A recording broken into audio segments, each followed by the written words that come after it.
नमस्कार मेरे दोस्तों साथियों, मैं सिद्धांत स्वागत करता हूं आपका पेपर हैकर चैनल में। और जैसा कि आप लोग जानते हैं, मैं करवा रहा हूं आपको अग्निवीर, क्लर्क और स्टोर कीपर के प्रैक्टिस सेट्स। ठीक है, तो आज जो हमारा प्रैक्टिस सेट का नंबर है वो कौन सा है?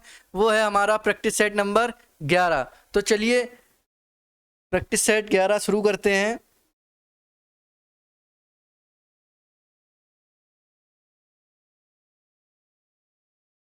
शुरू करने से पहले आपको थोड़ी सी बातें इसमें पता होनी जरूरी जो है ज़रूरी है। वो है हमारी 2 खंड हैं और प्रत्येक खंड में कितने 25 क्वेश्चन होंगे।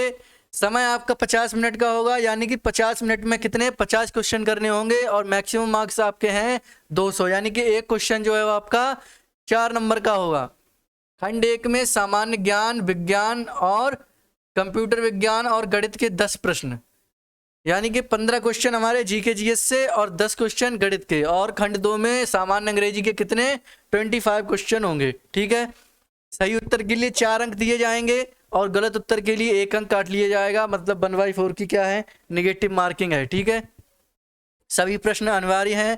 अभ्यर्थी को उत्तीर्ण होने के लिए प्रत्येक खंड में कितने न्यूनतम 32 अंक और कुल 80 अंक प्राप्त करना अनिवार्य है। ठीक है, तो चलिए शुरू करते हैं हम।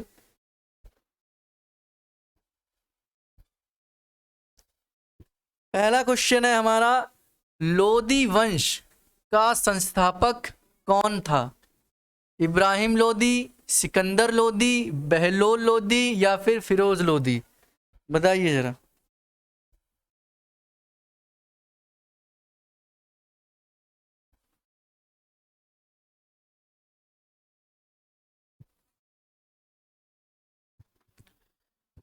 तो लोदी वंश का जो संस्थापक था वो कौन था? वो था हमारा बहलोल लोदी। कौन था? बहलोल लोदी। लोदी वंश की बात करें,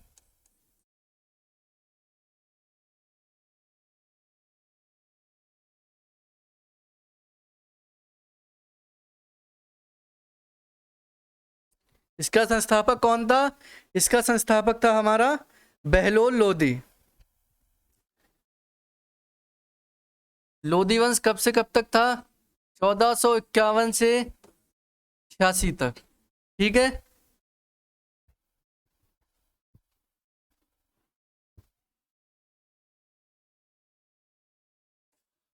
नवासी तक। ठीक है, ईसवी तक। जिस प्रकार हमारा अभी कितना चल रहा है, 222 2022 ईस्वी चल रहा है, इसी प्रकार पहले, इससे पहले भी 1500 था, 1000 था, 500 था। तो लोदी वंश कब से कब तक रहा हमारा? 1451 से 1489 तक का।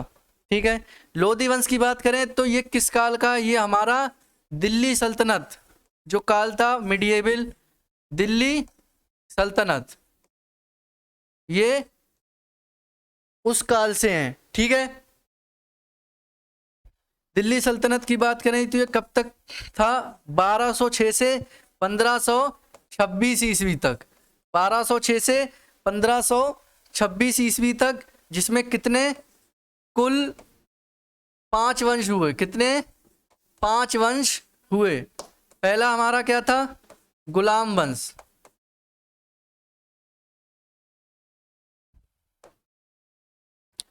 पहला हमारा कौन सा वंश है? पहला था हमारा गुलाम वंश, दूसरा हमारा खिलजी वंश। गुलाम वंश का संस्थापक कौन था?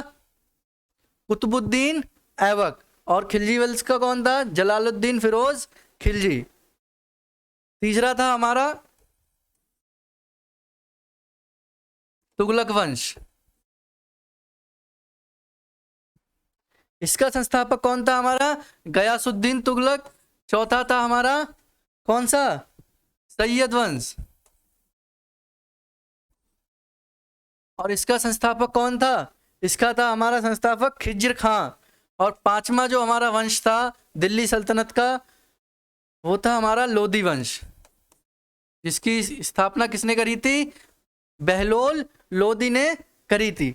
ठीक है, क्लियर है इतनी बात? नेक्स्ट आ जाइए। भारत का दक्षिणतम बिंदु कौन सा है?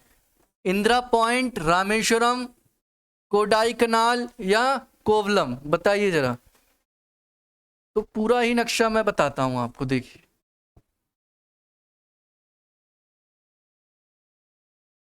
दिशाएं पता है आपको? ईस्ट, वेस्ट, नॉर्थ और साउथ, ठीक है।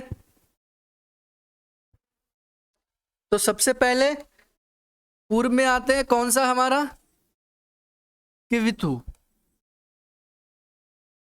सबसे पूर्वी राज्य कौन सा है? ये हमारा अरुणाचल प्रदेश।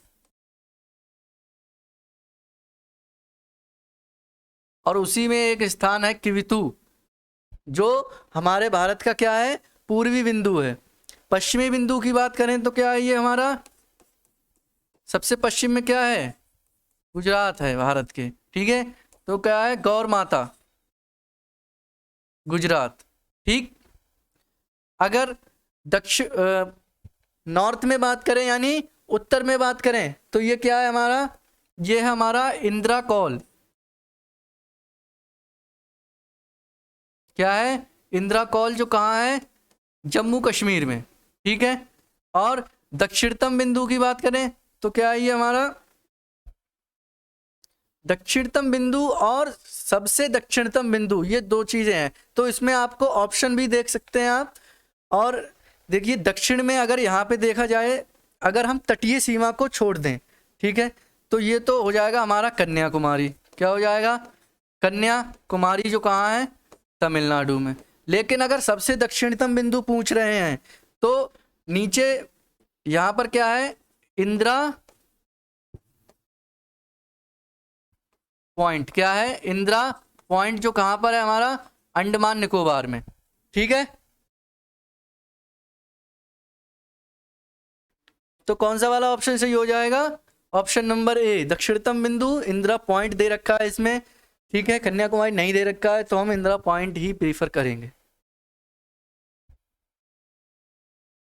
नेक्स्ट आ जाइए जरा। मिस यूनिवर्स का खिताब प्राप्त करने वाली प्रथम भारतीय महिला कौन थी? ऐश्वर्या राय, सुष्मिता सेन, युक्ता मुखी या फिर डायना पेंटी? बताइए जरा।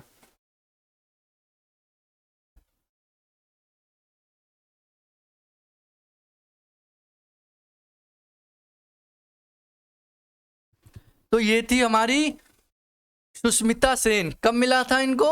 1994 में। जो मिस यूनिवर्स का खिताब प्राप्त करने वाली पहली भारतीय महिला कौन थी? ये थी हमारी सुष्मिता सेन। इनको कब मिला था? 1994 में। और बात करें हम मिस वर्ल्ड, किसकी?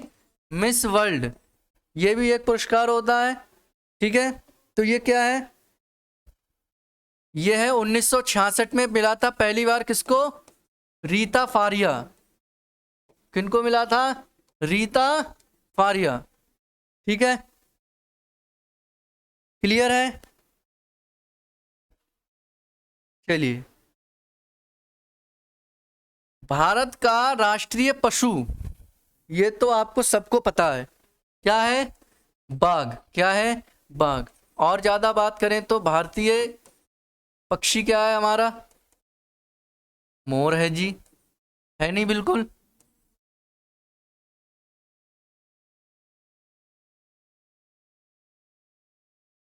अशोक चिन्ह, ठीक है।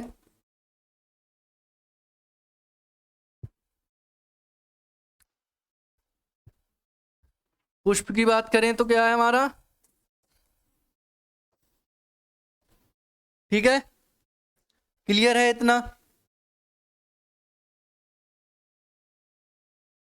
कह रहे हैं निम्न में से किसे पूर्वोत्तर का प्रहरी कहा जाता है? सशस्त्र सेना बल को, असम राइफल्स को, केंद्रीय रिजर्व पुलिस बल को या राष्ट्रीय सुरक्षा गार्ड को? तो सशस्त्र सेना बल की बात करें तो ये क्या है? ये इंडिया नेपाल सीमा पर स्थित एक फोर्स है। असम राइफल्स, ये हमारा इसको क्या कहते हैं? पूर्वोत्तर प्रहरी कहते हैं किसको? असम राइफल्स को। केंद्रीय रिजर्व पुलिस बल क्या है? ये स्टेट्स और यूटी में कानून व्यवस्था को बनाए रखने में किसकी? संबंधित सरकार की पुलिस की क्या करती है? सहायता करती है। ठीक है। और राष्ट्रीय सुरक्षा गार्ड एनएसजी क्या है? नेशनल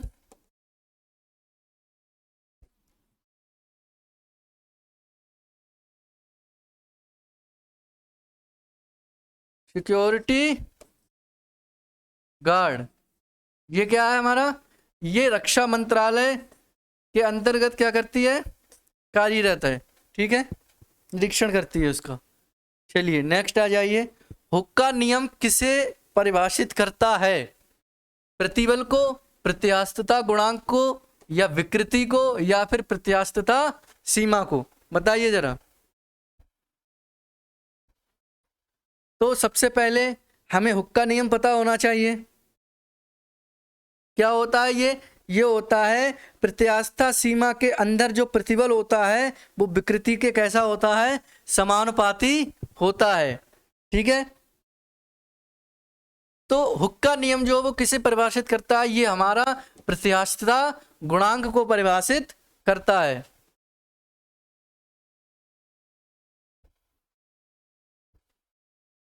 अच्छे उत्सर्जक अच्छे अवशोषक भी होते हैं।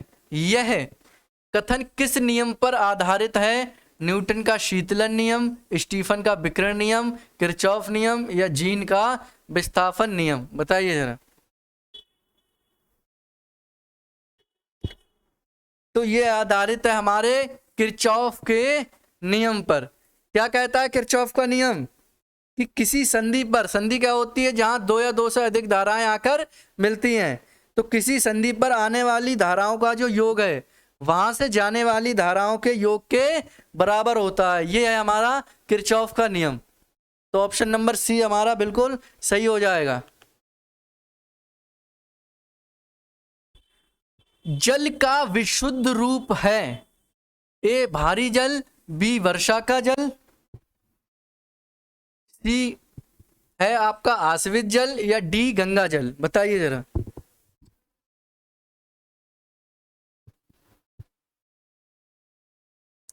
ये हमारा ऑप्शन नंबर बी, जो जल का विशुद्ध रूप है वो कैसा है?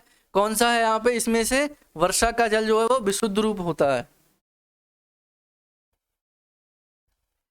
किसी गैस को द्रवित किया जा सकता है। द्रवित, तरल अवस्था में लाना। ठीक है। कोई गैस है उसको आप तरल अवस्था में कैसे लाते हैं? ताप बढ़ाकर, ताप कम करके, दाब बढ़ाकर, या दाब बढ़ाकर व ताप कम करके? बताइए जरा। कोई द्रव अवस्था में कोई वस्तु है, वो गैस कैसे बनेगी? बताइए। पानी अभी तरल अवस्था में है, उसको वाष्पीकृत करेंगे तो हमें ताप बढ़ाना होगा। तो अगर हमें उसी वाष्पीकरण को पुनः जल में बदलना है तो क्या करेंगे? हम ताप को कम करेंगे। तो ऐसे ही किसी गैस को द्रवित किया जा सकता है ताप कम करके। किस तरह से? ताप कम करके। राइबोसोम का मुख्य कार्य क्या होता है? कोशिका विभाजन, कोशिका के कार्यों का नियंत्रण, प्रोटीन संश्लेषण, या फिर हार्मोन का स्रावण? बताइए जरा।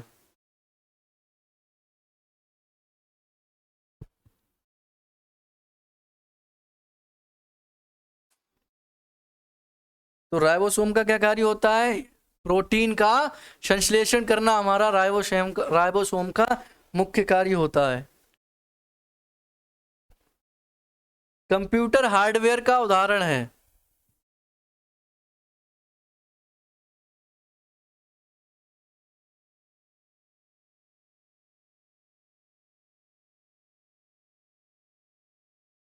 मॉनिटर, कॉम्पैक्ट डिस्क, सीपीयू, या फिर ये सभी? हार्डवेयर और सॉफ्टवेयर क्या होते हैं? ऐसी चीजें जिनको हम अपने हाथों से छू सकते हैं, उनको क्या बोलते हैं हम? हार्डवेयर। क्या बोलते हैं? हार्डवेयर। और ऐसे प्रोडक्ट्स, ठीक है, ऐसी वस्तुएं जिनको हम हाथ से नहीं छू सकते, उनको क्या बोलते हैं हम? सॉफ्टवेयर बोलते हैं। मॉनिटर, कॉम्पैक्ट डिस्क और सीपीयू, ये सभी क्या है हमारे, ये हार्डवेयर की उदाहरण है। सॉफ्टवेयर की बात करें तो आपका क्या हो जाएगा, रैम हो जाएगा। रैम को आप छू सकते हो क्या, नहीं छू सकते ना, ठीक है।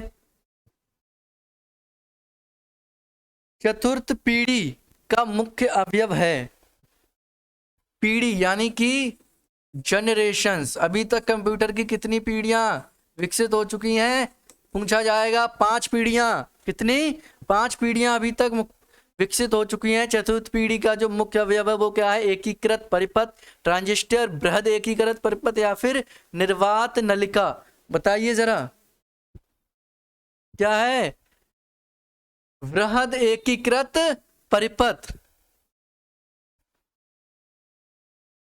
कौन सा कथन सही है बताइए, एक कथन सही है बाकी तीनों गलत हैं। फ्लैश में प्रोग्राम स्थायी होते हैं, रोम में प्रोग्राम स्थायी होते हैं, सीडी रोम में प्रोग्राम दोबारा लिखे जा सकते हैं, CD ROM drive expansion slide में लगाए जा सकते हैं। कौन सा वाला सही है, देखिए फ्लैश में प्रोग्राम स्थायी नहीं होते, सीडी रोम में प्रोग्राम दोबारा लिखे जा सकते हैं, नहीं लिखे जा सकते, CD ROM drive expansion slots में लगाए जा सकते हैं, नहीं लगाए जा सकते। तो कौन सा वाला ऑप्शन सही हो जाएगा, रोम। रोम क्या होता है, रीड ओनली मेमोरी, ये है इसकी फुल फॉर्म, ठीक है। तो रोम में जो प्रोग्राम है वो स्थायी होते हैं। कंप्यूटर में उपयोग के लिए बाजार में बिकने वाले प्रोग्राम को क्या कहते हैं, software program, software package, software system या सॉफ्टवेयर लैंग्वेज। बताइए जरा, जो कंप्यूटर के उपयोग के लिए जो बाजार में बिकने वाला प्रोग्राम होता है उसको क्या बोलते हैं हम लोग, उसको बोलते हैं हम सॉफ्टवेयर पैकेज। क्या बोलते हैं, सॉफ्टवेयर पैकेज, ठीक है। Option number B. संकेतों का ऐसा संग्रह जो कंप्यूटर को यह बताता है कि किसी विशेष काम को कैसे किया जाएगा, क्या कहलाता है, सूचना, फाइल, प्रोग्राम या आंकड़ा संगणना। बताइए, संकेतों यानी कि इंस्ट्रक्शंस का ऐसा संग्रह, कलेक्शन होता है, ग्रुप होता है जो कंप्यूटर को यह बताता है कि किसी विशेष काम को कैसे किया जाएगा। कौन बताता है भैया, प्रोग्राम बताएगा। और कौन बताएगा, कंप्यूटर प्रोग्राम, कंप्यूटर प्रोग्राम ही तो है जो ये बताएगा, ठीक है, कोई काम कैसे किया जाएगा। चलिए नेक्स्ट क्वेश्चन, मैथ्स का आपका पोर्शन शुरू हो गया। कह रहे हैं किसी काम को 3 व्यक्ति क्रमशः 12 दिन, 20 दिन और 24 दिन में पूरा कर सकते हैं। तीनों मिलकर उस काम को कितने दिन में करेंगे।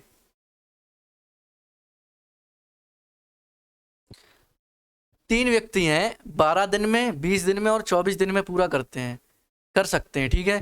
तीनों मिलकर उस काम को कितने दिन में करेंगे। देखिए भैया जरा, एक दिन का काम निकाल लें क्या, तीनों का एक दिन का काम कितना हो जाएगा, ये हो गया हमारा 1/12, 1/20 और 1/24, इतना हो गया। एक दिन में इतना ही तो काम करेंगे ये तीनों। अब क्या कह रहे हैं, तीनों मिलकर एक दिन में कितना करेंगे।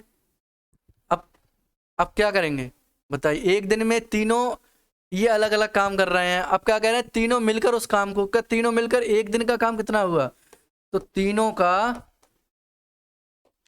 एक दिन का काम कितना हो गया, 1/12 प्लस 1/20 प्लस 1/24। चलिए कितना ले लें इसमें बताइए जरा, एलसीएम कितना ले लें हम, 120, कितना ले लें, दिख नहीं रहा यहाँ पे, अभी रुक जाइए, कितना ले लें 120, 12, 20 और 24 का एलसीएम कितना आ गया, 120 आ गया। कितनी बार में गया, 10, ये कितनी बार में गया? 6 बार में। और यहाँ 5 बार में। कितना आ गया? 10 और 6 16 और 5 21/120। तीनों मिलकर एक दिन में काम करेंगे। तो तीनों पूरा काम कब करेंगे? तीनों पूरा काम कब करेंगे? 120/21 कर देंगे तीनों का। ये क्या आ गया हमारा? पूरा काम आ गया। ठीक है, 120/21 को और सरल करके इन्होंने दिया हुआ है, तो ये आ जाएगा हमारा इतना आ जाएगा। आ गया? ठीक है, कौन सा वाला?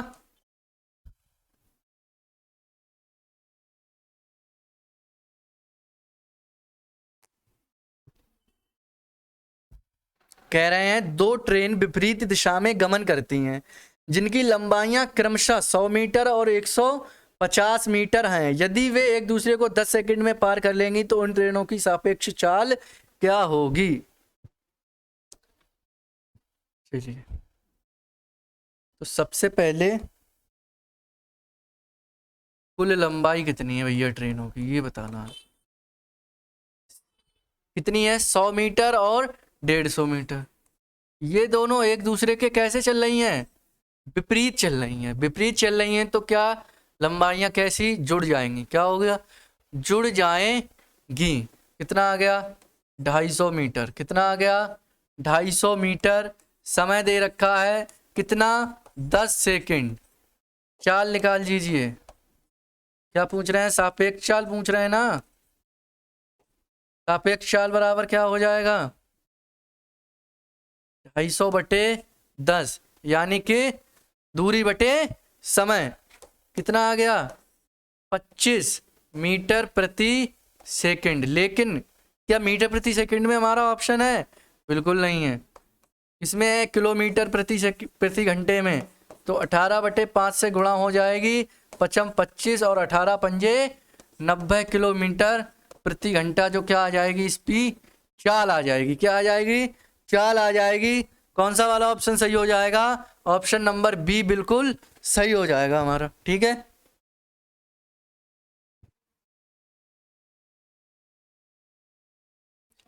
राम श्याम रूपचंद की औसत आयु कितनी है?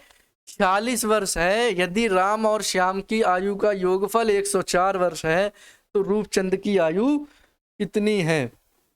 बताइए जरा।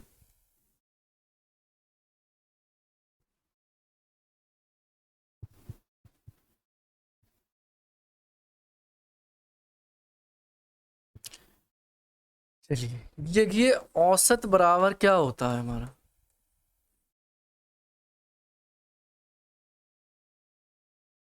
पदों का योग बटे कुल पदों की संख्या, यही होता है ना।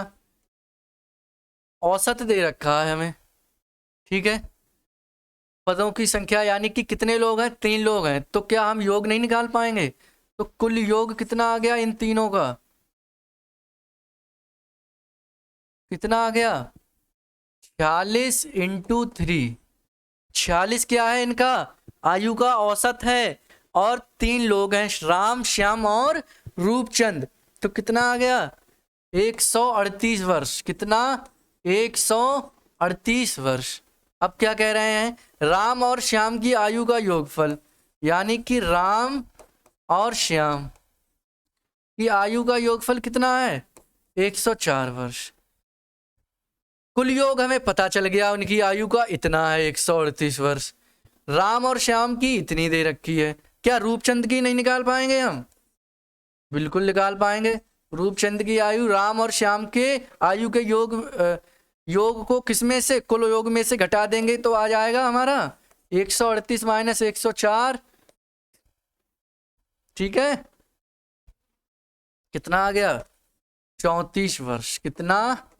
34 वर्ष। आ जाएगा या नहीं आ जाएगा? ठीक है, क्लियर है? कौन सा वाला? ऑप्शन नंबर डी बिल्कुल सही हो जाएगा नहीं? चलिए, नेक्स्ट क्वेश्चन। जयंत अपने धन का 2/7 भाग कविंद्र को दिया। ठीक, दे दिया भैया। कह रहा है कविंद्र ने अपने धन का 4/5 भाग रविंद्र को दे दिया। यदि रविंद्र को 1760 मिले तो जयंत के पास कितना धन था? तो हम मान लेंगे भैया, माना जयंत के पास कितने रुपए होंगे? x रुपए। कितने? x रुपए। अब जयंत ने अपने धन का 2/7 भाग रविंद्र को दिया, कविंद्र को कितने मिले?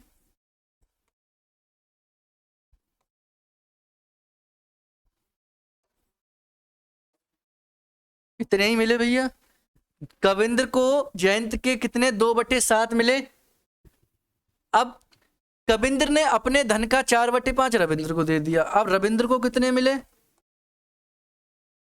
रविंद्र को कितने मिले?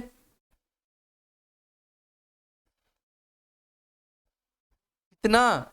4/5। अब कह रहा है कि रविंद्र को, इसको, इसे कितने मिले? 1760 मिले। कितने? 1760। यानी 2x/7 इंटू 4/5 की वैल्यू कितनी दे रखी है? इतनी। सॉल्व हो जाएगा। चलिए करते हैं जरा। देखिए 7 पंजे 35, ये उधर चला जाएगा, और 4 दूनी 8, तो x की वैल्यू कितनी आ जाएगी? 1760 गुणा ये 35 इधर आ गया गुणा में, और ये 8 यहाँ आ गया, 4 दूनी 8 यहाँ आ गया नीचे। ठीक है, अब क्या करेंगे? 8 से काट लेंगे इसको। 8 दूनी 16, एक बचा 16 हो गया, 8 दूनी 16। ठीक है, अब 220 की गुणा कितने से करेंगे हम? 35 से करेंगे, तो कितना आएगा हमारा? 7700 आएगा। कितना आएगा? 7700 आएगा। आप गुणा करके देख लीजिए। ऑप्शन नंबर हमारा डी जो है वो बिल्कुल सही आ जाएगा ऑप्शन। ठीक है, तो जयंत को कितना धन मिला हमारा? 7700 मिला था टोटल। जयंत के पास कितना धन था? 7700। 7700 का 2/7 भाग कविंद्र को मिला, और जितना कविंद्र को मिला उसके धन का कितने? 4/5 रविंद्र को दे दिया उसने। नेक्स्ट आ जाइए। किसी वस्तु को 900 में खरीदकर सीपी दे रखा है 900, लाभ दे रखा है प्रॉफिट कितना? 180। कह रहे हैं एक दुकानदार को बेच दिया, उसे कितना प्रतिशत लाभ हुआ? प्रॉफिट परसेंटेज बराबर क्या होता है? प्रॉफिट बटे कॉस्ट प्राइस इंटू 100। कितने का लाभ हुआ? 180 का। खरीदा कितने में था? 900 में। 100 से गुणा कर देंगे, 2 जीरो से 2 जीरो कट गए, 9 दूनी 18। ये जीरो कितना बचा? 20%। क्या आया? कितने का लाभ हुआ? 20% का लाभ हुआ। Option number B.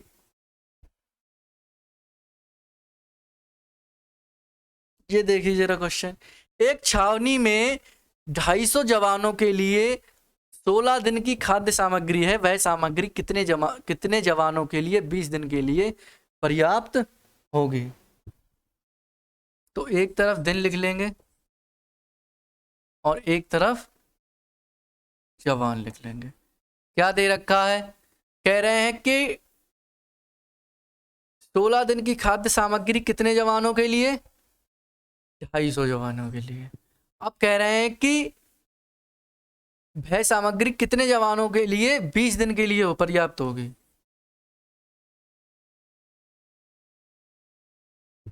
ठीक है, इतना आ गया। x कहाँ है? व्युत्क्रमानुपाती। ठीक, चलिए तो क्या हो जाएगा? 20:16, और ये समानुपात में 250 और अनुपात x। अरे भैया इतना आ गया। ठीक है, अब क्या होता है? समानुपात का नियम क्या कहता है? पहले पद की गुणा आप कितने से करेंगे? चौथे पद से करेंगे, और दूसरे पद की गुणा तीसरे पद से करेंगे। तो 20 गुणा x बराबर आ जाएगा आपका 16 गुणा 250। ठीक, इधर कर लेंगे इसको। x की वैल्यू कितनी आ जाएगी, ये आ जाएगी आपकी 250 गुणा 16, ये तो ऐसा ही है। ठीक है, ये बटे में 20 कहाँ पे चला जाएगा, यहाँ आ जाएगा। ठीक है, काट लेंगे, एक जीरो से एक जीरो कट गया, 2 अट्ठे 16 हो गए। x की वैल्यू कितनी आ गई, 25 अट्ठे 200, कितनी 200। ऑप्शन नंबर कौन सा सही हो जाएगा, ऑप्शन नंबर सी 200 जो है वो बिल्कुल सही आंसर हो जाएगा। ठीक है,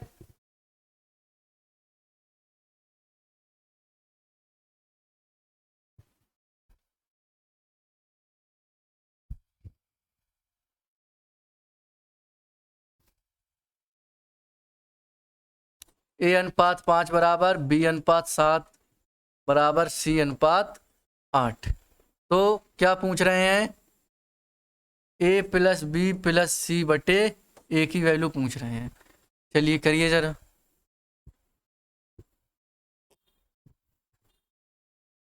a की वैल्यू कितनी आ गई 5, b की वैल्यू कितनी आ गई 7 और c की कितनी आ गई 8।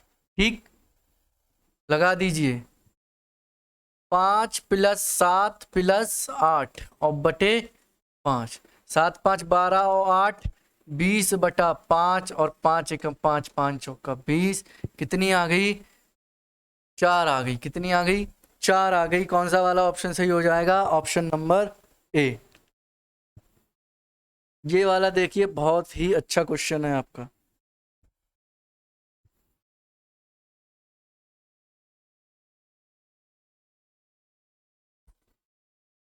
चलिए करिए जरा इसको।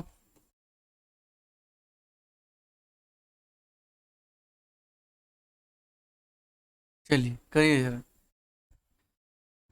ऐसे क्वेश्चन में नीचे से सॉल्व करते हैं हम। ठीक है,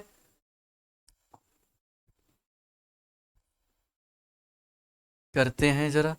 ये 248, ये प्लस का 52 ऐसा ही रहा। अब देखिए जरा, 144 किसका स्क्वायर रूट होगा, 12 का। कितने का, 12 का। 12 का स्क्वायर होता है 144।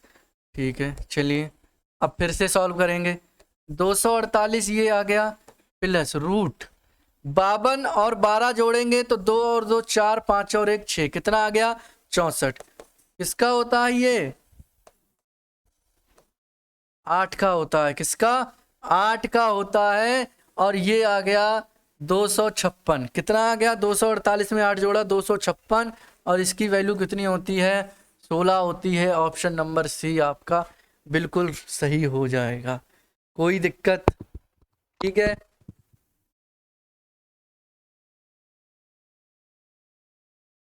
चलिए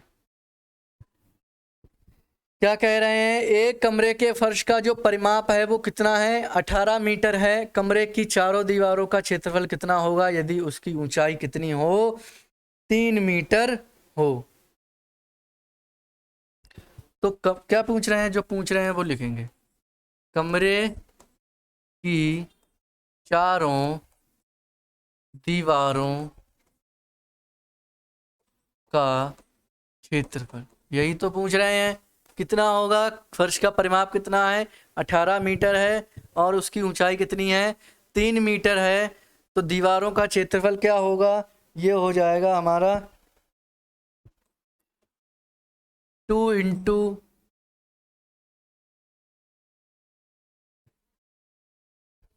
ठीक है, हो गया। ये क्या होता है, ये भैया परिमाप होता है। क्या होता है, परिमाप होता है। और ये तो हमें ऊंचाई दे ही रखी है। परिमाप की वैल्यू कितनी है 18 है, ऊंचाई 3 दे रखी है, बराबर में आ जाएगा 18 तिया 54 मीटर स्क्वायर। ठीक है, ऑप्शन नंबर कौन सा सही हो जाएगा, ऑप्शन नंबर सी जो है वो बिल्कुल करेक्ट हो जाएगा।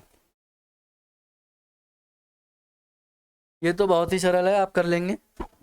ठीक है, यदि 25/2 का x प्रतिशत 25/2 का x प्रतिशत 150 है, तो किसका मान, x का मान पूछ रहे हैं। 25 एकम 25, 25 चौका 100, ये 4 × 2 कितना हो गया, 8 हो गया। x की वैल्यू कितनी हो गई, 150 गुणा 2, कितनी, 8, सॉरी 4 दूनी 8। ठीक है, बताइए जरा कितना होगा, 15 अट्ठे 120, और ये 1 0 कितना हो गया, 1200। कौन सा वाला ऑप्शन सही हो गया हमारा, option number B, 1200।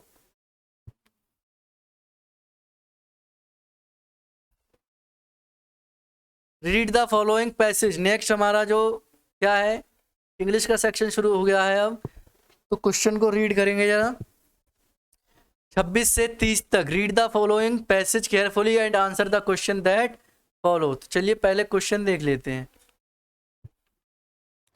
Women lighted their little fires on the seashore to protect themselves from cold, make tea and drink it to overcome their fatigue, या boil sea water to make salt, या express their anger against the British।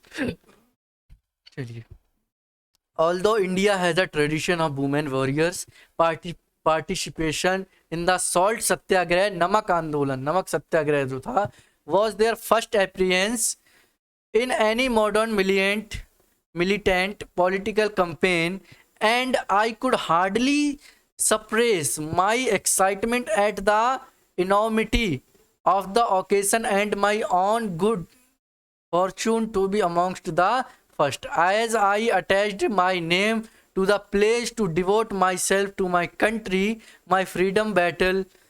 My hand shook a little under my tumultuous emotions. It seemed such a stupendous moment in my life, in the life of the women of my country.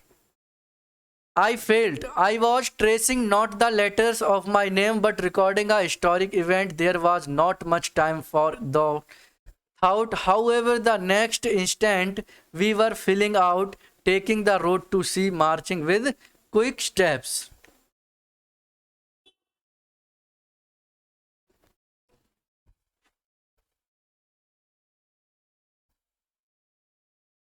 ठीक है, क्या question है, women lighted their little fires on the seashore to, किसके लिए,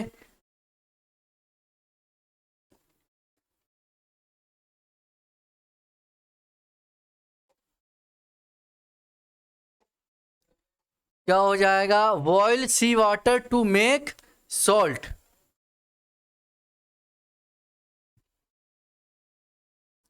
Participation is in salt satyagrah evoked in the author a feeling of pride, excitement, ecstasy या फिर fear। बताइए जरा, अभी पढ़ा था क्या था, उसके लिए एक एक्साइटमेंट था। The author took a pledge to fight against social events, या launch a literacy campaign, या serve the poor people of India, be part of India's freedom struggle।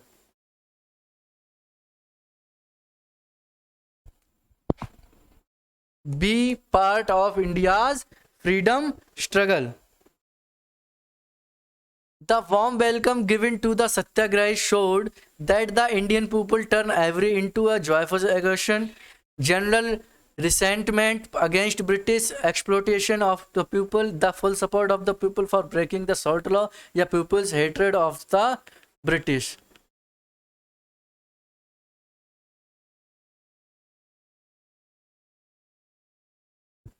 Great sky, rending cries or jay filled the air. Heavy scented flower garlands almost smothered us from the balconies and roofs.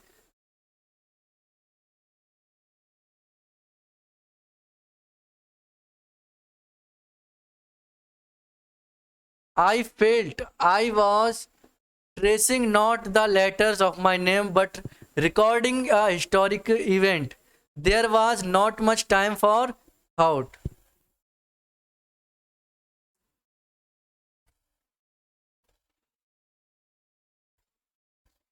However, the next instant we were filling out, taking the road to the sea, marching with quick steps, great sky, Rending cries or jay filled the air, heavy scented flower garlands almost smothered us. From the balconies and roofs, unseen hands showered rose petals until the road became a carpet of flowers. Often our march was stopped, and bright-eyed women sprinkled rose water from paste and perfume and blessed us waving lights.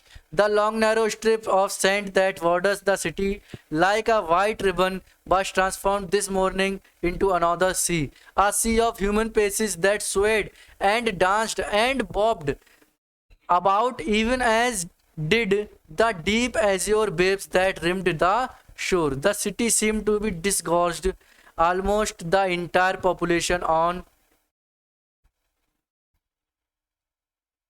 to the sands. It was not the struggling batch of seven that was breaking the salt law, but hundreds and thousands now filling the water's edge, and still they kept coming, thousands of booming amongst them, striding like proud warriors, gracefully balancing their pitchers of maroon red earth and shimmering brass that scattered a thousand hues as the sunrays struck them. Even as I lit my little fire to boil the salt water, I saw thousands of fires flame dancing the wind. The copper pans sizzled in laughter while their bosoms traced the white grains of salt as the heat lapped up the last drop of water.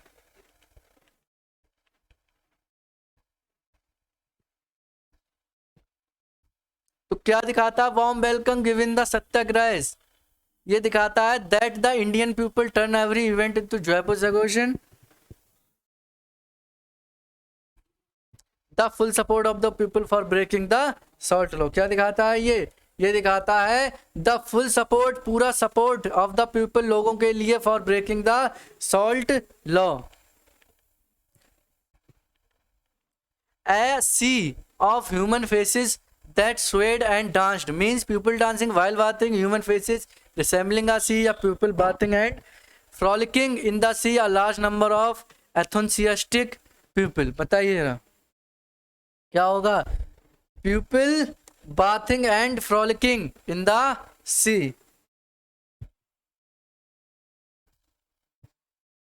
क्या है अगला? Fill in the blanks. क्या है अगला? Fill in the blanks with appropriate preposition. The poor have to work morning to evening. बताइए जरा क्या होगा? In, to, from या फिर before. बताइए जरा. The poor have to work, यानी कि जो गरीब लोग होते हैं उनको वर्क करना होता है. कब से? Morning to evening, यानी कि क्या होगा? From morning to evening, सुबह से लेकर शाम तक. नेवर लाफ द डिसेबल्ड, यानी कि जो अपंग लोग होते हैं, दिव्यांग लोग होते हैं, उन पर नहीं हंसना चाहिए. ऑन, फ्रॉम, टू या एट. बताइए जरा क्या होगा? क्या होगा? एट होगा. क्या होगा? At the disabled. I got your parcel dash Tuesday since for to या on. बताइए जरा क्या होगा? on. जब भी किसी दिन का नाम आ जाएगा हम क्या लगाएंगे? on लगाएंगे. on Monday, on Sunday, on Tuesday. ठीक है. I नेक्स्ट क्या है? 35 34 कहाँ पे है?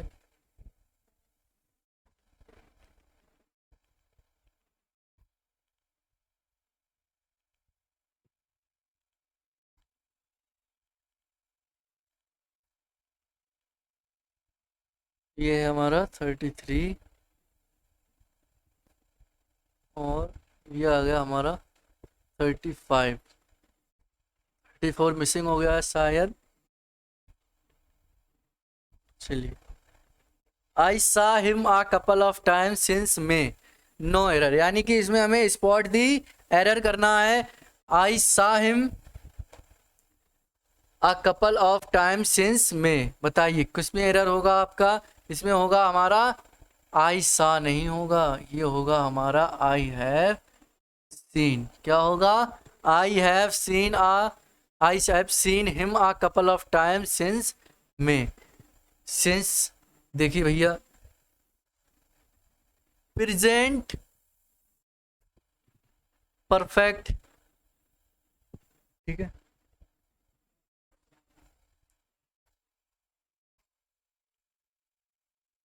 थर्टी सिक्स से 37 बोल रहे हैं, choose the word opposite meaning in the given word. Word है हमारा एक्सटिंक्ट। क्या है? एक्सटिंक्ट। इसका मतलब होता है नो लॉन्गर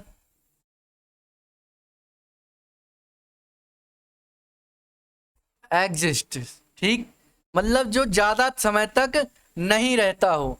रिसेंट हाल में, अलाइव डिस्टिंक्ट या एंशिएंट पुराना। बताइए क्या हो जाएगा इसका? इसका हो जाएगा अलाइव। अलाइव का मीन्स होता है अमर, ठीक, क्या हो जाएगा? अमर। और ये क्या है? नो लॉन्गर एग्जिस्टेड, मतलब बहुत ही कम समय तक रहने वाला। क्या हो जाएगा इसका एंटोनियम? ये हो जाएगा सी, अलाइव। 37 हमारा सबसिक्वेंट। क्या है? सबसिक्वेंट, ठीक है। सबसिक्वेंट का मतलब क्या होता है?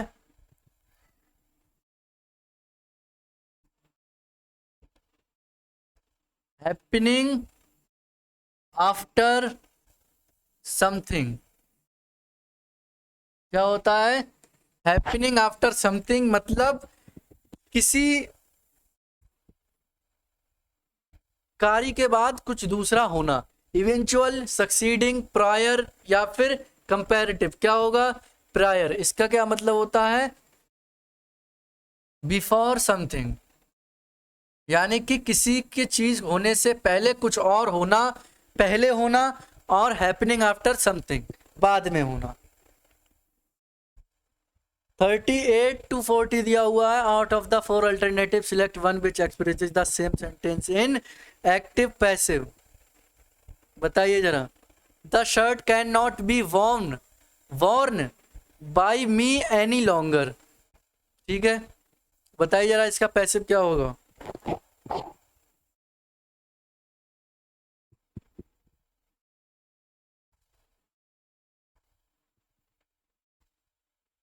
तो क्या होगा इसका? इसका हो जाएगा I can not wear this shirt any longer. Option number A.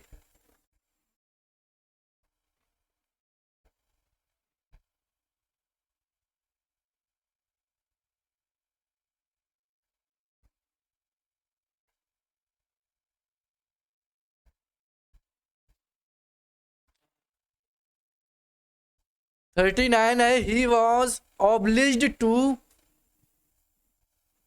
Resign. बताइए इसका पैसिव क्या होगा?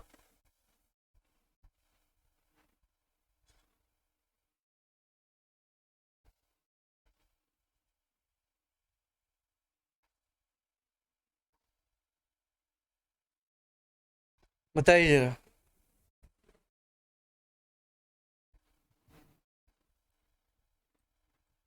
क्या हो जाएगा? इसका हो जाएगा हमारा सी, सरकमस्टेंसेस, परिस्थितियां ऑब्लिज्ड हिम टू रिजाइन, ठीक है। नेक्स्ट है हमारा why did you not agree to my proposal. तुम मेरे प्रपोजल से सहमत क्यों नहीं हो? बताइए जरा क्या होगा इसका पैसिव? क्या हो जाएगा? Why was my proposal not agreed by you, भी हो जाएगा हमारा, ठीक है। नेक्स्ट 41 से 42, transform the following affirmative sentence into negative. यानी 41 42 का क्या करना, हमें निगेटिव बनाना है।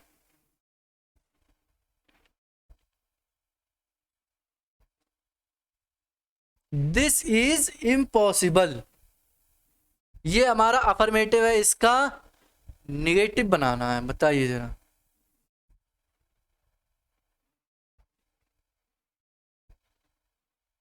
क्या हो जाएगा? बहुत ही आसान है, दैट इज नॉट पॉसिबल। क्या होगा? That is not possible. Next है I shall always remember your kindness, मैं हमेशा तुम्हारी दया का ध्यान रखूंगा, कृतज्ञता का ध्यान रखूंगा, याद रखूंगा, ठीक है। I shall not forget your kindness, I can't forget your kindness, या I shall never forget your kindness, I shall no forget your kindness. बताइए जरा 42 का क्या हो जाएगा। I shall never forget your kindness, ठीक है। 43 से 45 क्या दे रखा है। In the following question 4 alternatives are given for the idiom phrase bold in sentence, choose the following alternative which best expresses meaning of the idiom phrase। यानी कि idiom phrase दे रखा है बोल्ड लेटर्स में, इसका हमें मीनिंग बताना है। My friend is quite hard hurted, hard hurted मतलब कठिन हृदय का होना, मतलब क्या होगा, क्रूअल होना, क्या होगा, क्रूअल होना। मेरा फ्रेंड कैसा है, क्रूअल है, निर्दयी है।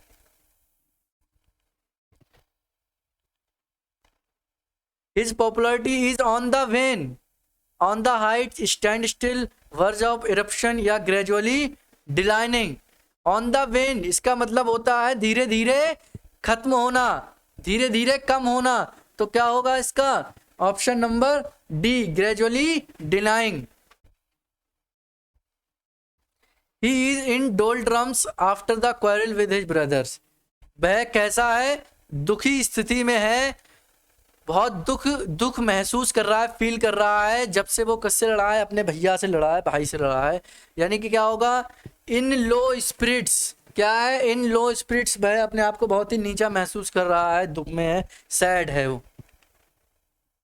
नेक्स्ट आ गया हमारा 46 से 45, रीड द फॉलोइंग पैसेज। चलिए क्वेश्चन देख लेते हैं पहले।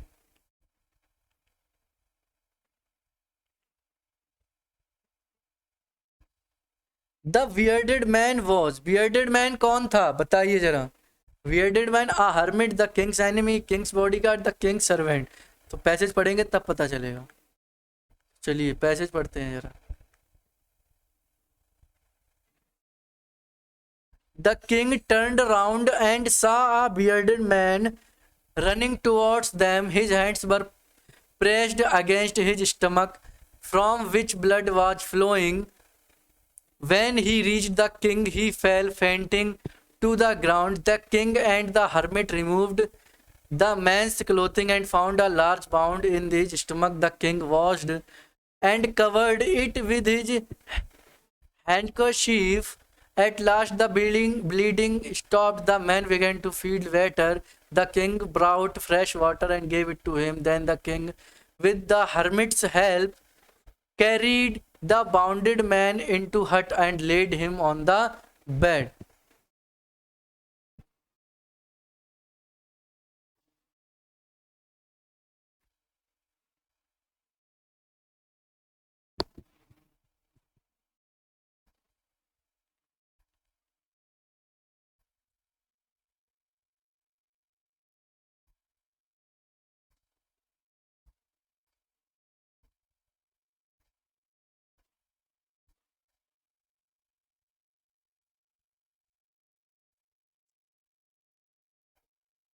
चलिए अब आ गया, क्या आ गया यहाँ पे। Forgive me, said the bearded man in a weak voice. I do not know you, and you have nothing to forgive you for, said the king. You do not know me, but I know you. I am that enemy of yours who swore revenge on you, because you put my brother to death and seized my property. I knew you had gone alone to see that hermit, and I made up my mind to kill you on your way home। तो कौन था, bearded man king का शत्रु था, लेकिन फिर भी राजा ने उसकी मदद करी। The king washed and dressed the wound because he wanted to make peace with the bearded man, to help the hermit, to help a bounded man, या have the bearded man in his service. बताइए जरा। Help a bounded man. The bearded man asked the king's forgiveness because he slept on the bed while the king slept, या फिर the king's bodyguard wounded him, he wounded the king's bodyguard while he wished to kill the king, it was king who had saved his life. तो क्या क्या था, वह भैया मारने आया था राजा को, इसीलिए उसने क्या किया, माफी मांगी। The bearded man swore revenge on the king because the king put his brother to death and seized his property। बिल्कुल सही, पहला ही हमारा ऑप्शन बिल्कुल सही हो जाएगा। ठीक है,